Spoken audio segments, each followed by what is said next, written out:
presidente, deputado Luiz Couto, que tem uma larga trajetória na defesa dos direitos humanos do Brasil. Como vocês sabem, o deputado Luiz Couto também é uma pessoa com uma história de vida e por defender os direitos humanos, durante boa parte da sua vida, tem sido também perseguido.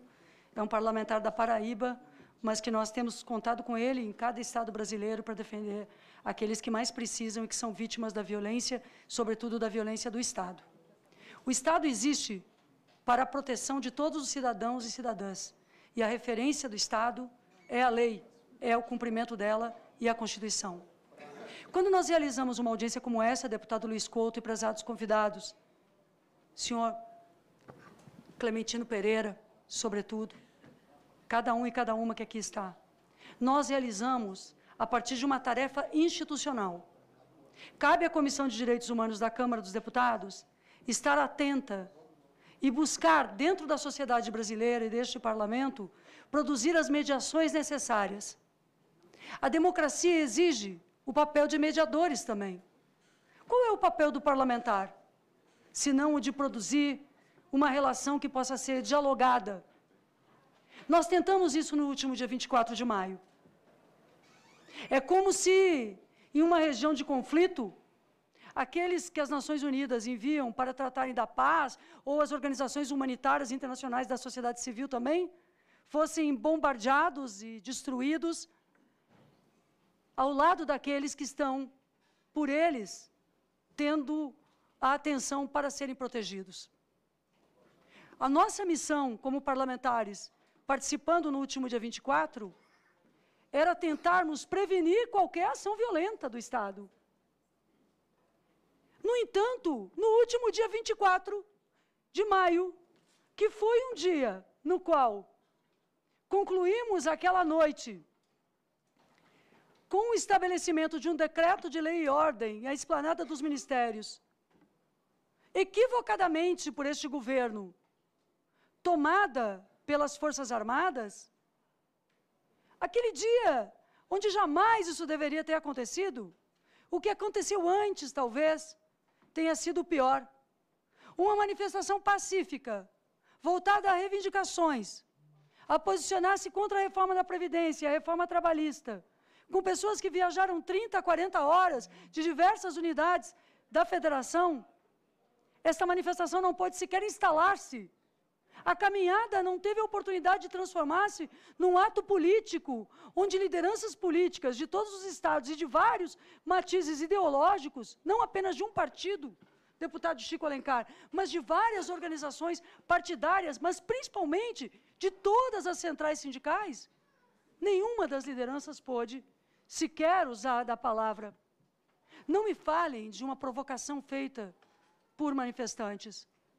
Eu estava lá, sobre o caminhão, e pude ver que um pequeno grupo de manifestantes que tinha uma posição mais radicalizada, recebeu de cima do caminhão um comando, concorde-se ou não, de quem estava ao microfone, dizendo que a manifestação era totalmente pacífica, não estavam autorizadas nenhuma ação que fosse de rompimento das institucionalidades que estavam ali, e que os demais manifestantes, inclusive, estariam atentos àquilo que pedia. Quem estava ao microfone pediu. Então, não foram manifestantes que iniciaram de qualquer forma. Nós vimos que debaixo dos ministérios brotaram do chão da esplanada forças policiais que estavam preparadas para algo que não havia. Aquilo não foi um confronto, foi o prenúncio de uma repressão absurda que poderia chegar a uma chacina. Não ao acaso nós levamos às Nações Unidas e à OEA a denúncia daqueles fatos. Não ao acaso as Nações Unidas e a OEA pronunciaram-se, inclusive, preocupados com os fatos no Brasil. Não ao acaso, mais de 100 diplomatas, integrantes de carreira do Itamaraty, posicionaram-se contra os atos do governo brasileiro, correndo risco, inclusive, nas suas carreiras. São corajosos diplomatas e servidores do Estado brasileiro. Os servidores do Estado brasileiro não são servidores de um governo e não precisam concordar. Mas nós sabemos que os setores organizados como polícia, Eles têm comando. E quando pedimos a realização dessa audiência, é porque estes comandos estão ferindo a democracia no Brasil.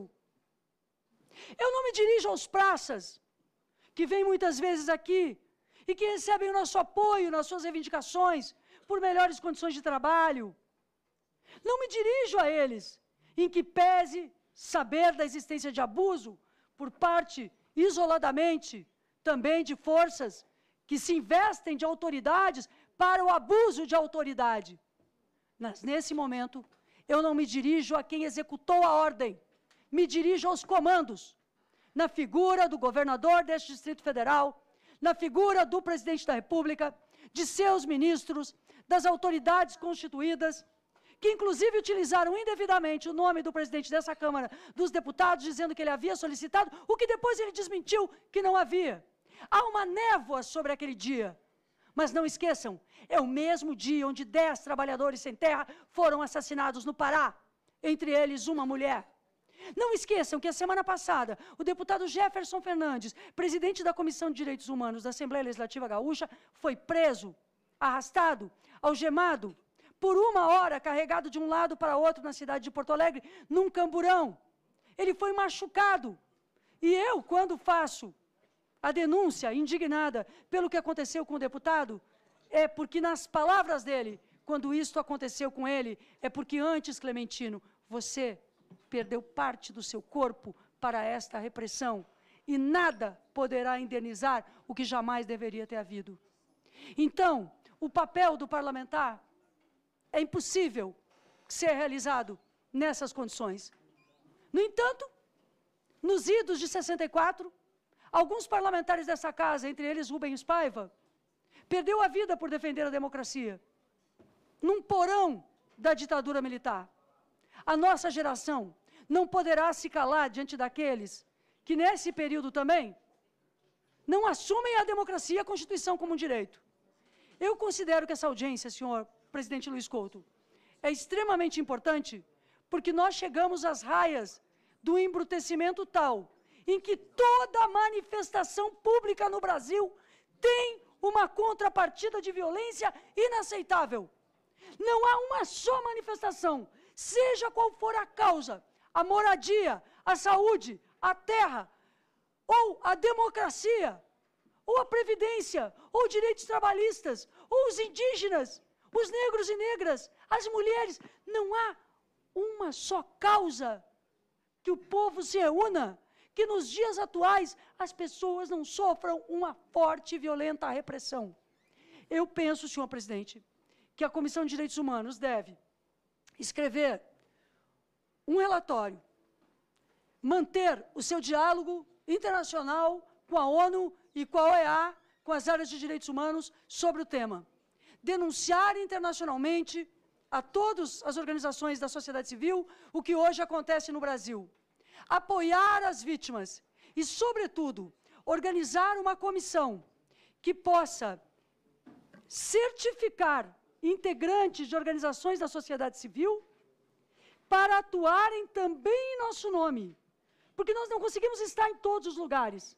Então, a minha proposta é que onde tiver alguém que antes se credencie junto à Comissão de Direitos Humanos, possamos ter a extensão do nosso trabalho como observadores dos direitos humanos desta comissão, para trazerem à comissão todos os relatos de violência e solicitar, sobretudo, uma parceria com as organizações de mídia alternativa, os meios alternativos de comunicação, que devem ser apoiados e incentivados como olhos, ouvidos e sensibilidade da democracia. Eu cumprimento o deputado Luiz Couto, a todos e todas que integram essa sessão e peço que possamos, assim, estender o nosso trabalho para defendermos os direitos humanos que sem democracia não existem. Mas a democracia sem os direitos humanos também é uma mentira, que é o que acontece hoje no Brasil. Muito obrigada.